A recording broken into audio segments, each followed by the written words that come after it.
Yes, hello everyone. Welcome back to our engagement at the moment. Right now, I want us to talk a bit about politics.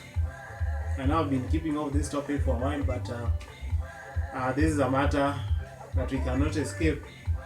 And my focus for today will be to be able to analyze the emergence of Gideon Moi as as a possible and more powerful politician in the country, and we are going to look at his journey to its current status, and we want to also be able to see if he is going to be able to dilute the influence of the current deputy president William Ruto in the Rift Valley region, and we might also see history repeating itself, where Gideon Moi might become the president of the country.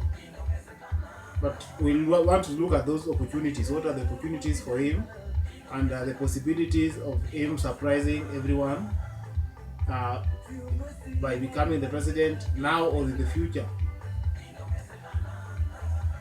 If you haven't subscribed to this channel, kindly subscribe.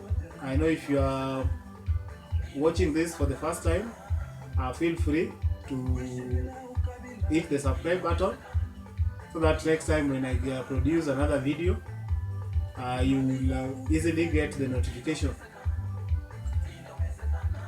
Are we there? I hope you're done. Okay, thank you.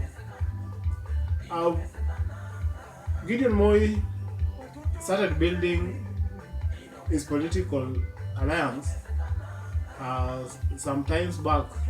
When you follow up his history, you will come to learn that he was actually a known person. Gideon Moi was not known politically, especially when his father was still alive. That's the former president, then Raila Moi. So he kept more to himself. So he played majorly a more private life from the public scene, and little was known about him for a very long period until in 2002 when he actually got into active politics. And we remember that was the first time that he was able to clinch the Baringo Central seat, which was formerly held by his father. So he actually inherited this seat, which was I would say it was a family seat for almost 40 years. But again lost it in 2007 through to an ODM candidate. That was somebody called Sammy or somebody Mwaita, who contested an ODM ticket in 2007. Who took away the seat from him, but he made a comeback in 2013 where he again whitewashed his opponent like Jackson Kusgei with almost over 80% of the total votes that were cast in the senatorial election. So that's when he became the first senator of Baringo, and we were still able to maintain a very low profile, and I think many might have dismissed him that he is a nobody when it comes to the national politics. And some even at one time prophesied that but when his father passed on, that is in February 2020, he will die naturally. He will die naturally in politics, and his influence will have also gone away with the death of his father. But we remember during the burial, one critical moment that we can't wish away was when his elder brother Raymond Moi actually handed over the family political baton to him, and that was symbolized by handing over the rungu ya mzee, the fimbo ya nyayo, to him as a symbol of leadership for the family, and also to take over the political mantle from his father. So if you recall his speech at that time, actually he said he was surprised. He was surprised to having been given that opportunity. He was not expecting it, but again, he made a promise that he was going to do his best. And ever since that historic moment, Gideon Moi has been actually building his star on day-to-day basis. So, and we remember when he was elected senator in 2017, he hinted that he will be going for the top seat. I can remember the words of former Prime Minister Raila when NDP merged with KANU. And he said that he wished away those who are actually castigating his unity with KANU by saying that if you form a political party and you're saying you don't have the intention to give a start to the presidency, then that is as good as useless. Why have the political party in the first place? So that again will make us be able to understand that by Gideon Moi being the party chairman of KANU is not short of eating a stab at the presidency, because that's the overall goal of any party. And a strong party leader will always show his members that he has the strength, he has the ability, and he has the focus to clinch the higher seat. So he made it clear, he has always made it clear that he is preparing for the higher seat. And we have seen him actually traverse across the counties.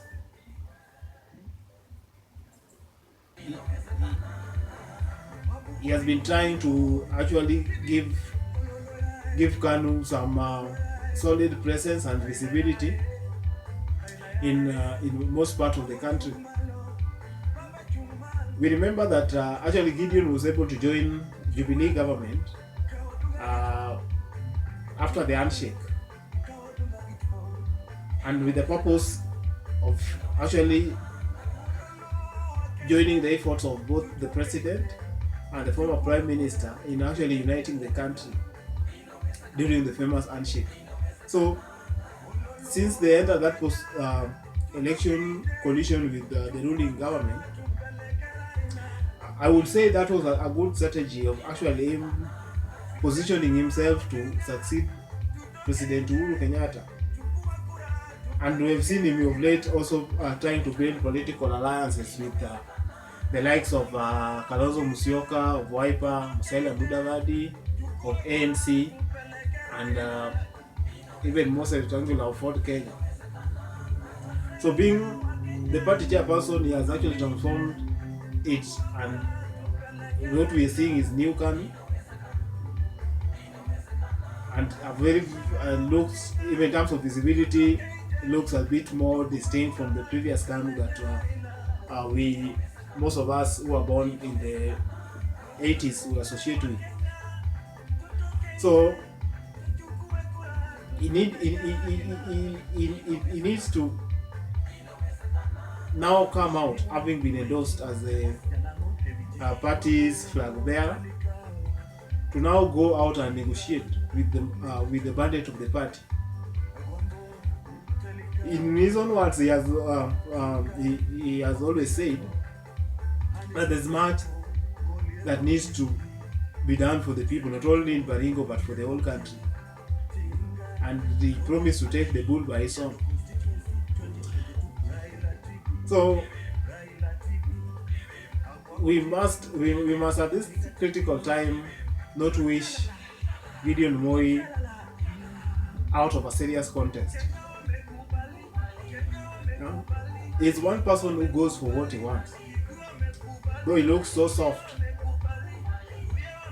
but when he enforces his words on certain issues, you're able to see some background strength in his voice, some affirmation, some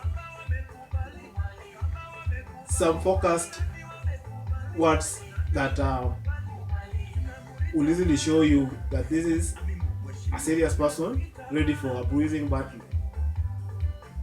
So with the announcement of the recent endorsement by his party, we believe that Gideon Moi is now consolidating his network, and this can easily change the numbers. Remember, in January, he was crowned the Kalichin kingpin by the Talai elders, and the elders handed him the community instruments of power that gave him the mandate to seek the presidency. And with that coronation, the elders said that Gideon was ready for the task ahead of him, and adding that he actually has all the qualities of the kind of leader they would want. Remember, the other time he was also installed as a Borana elders days after his coronation by the Talai elders. So these are some of the political development that we cannot wish away. And the big question now will be, who is the kingpin for Rift Valley? And as we know, the succession politics at the moment is growing momentum each and every day. And Muigai Kenyatta will be a very big determinant in shaping the direction that this is going to take. So age in the current context might not justify the presence of wisdom. We know Gideon Moi will be amongst the young politicians. He will be amongst the young politicians. But again, we can easily see from the journey of our current president, Uhuru Kenyatta, how from nowhere, from an economist to a nominated member of parliament, to a finance minister, and now a president, which was not very clear from the word go. You could not easily say Uhuru Kenyatta would become the president, but we could have seen the former president Raila Moi's hand in elevating Uhuru Kenyatta to this limelight. At times we might also say this could be an opportunity again to give back to the former president Daniel Arap Moi by also Uhuru Kenyatta elevating Gideon Moi to that same treatment. So Uhuru Kenyatta might remember his past. Remember what caused the division in KANU in 2002 election was the endorsement of Uhuru Kenyatta as KANU's presidential candidate, and that angered other politicians like Raila Odinga, Moi Kibaki, Charity Ngilu, and also Musyoka, until they walked out, and that would led to the formation of LDP and the endorsement of Moi Kibaki, who later came to succeed President Daniel Arap Moi. But along the line, Uhuru Kenyatta comes up and now takes over the leadership. So Kenya has some political histories that sometimes replay itself so easily. So we can say that Gideon Moi could have been designed by the professor of politics by that time, that is his father, when he was allowed to contest the Baringo parliamentary seat. And just like Uhuru Kenyatta, he is definitely not a person to be wished away compared to William Samoei Ruto. or Raila Odinga from ODM. So we'll say that the two families, that is Kenyatta and Moi family, actually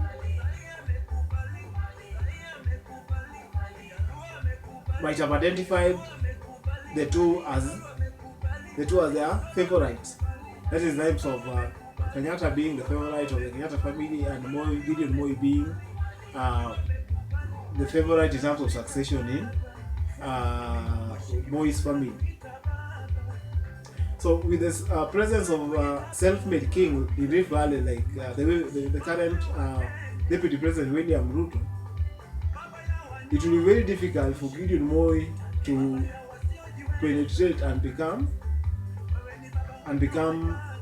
the kingpin, because you cannot have like two kings reigning from the same region at the same time. One must be dethroned and one must be elevated. Therefore, making Gideon Moi the president of the people of Kenya is not going to be an easy task at the moment. Just like it was not easy, it has not been an easy task for Raila Odinga to climb Mount Kenya. So the process must be engineered in a way that first we must be able, the political scene must be able to reduce the influence of one king, meanwhile creating opportunity for the rise of another king. And the only person who actually can do that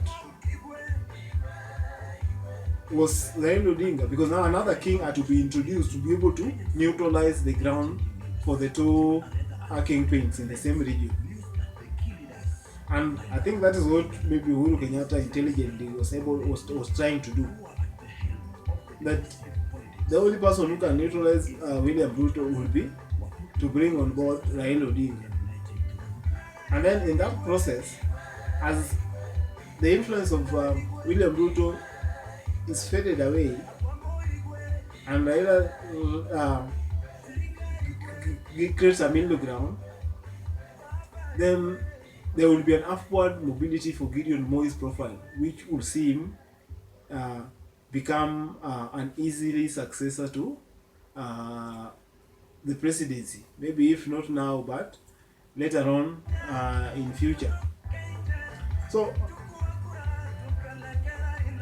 I believe now, to me, I would say that the game is already done. So Uhuru Kenyatta has managed to succeed in drawing a succession plan, which appeared very complex,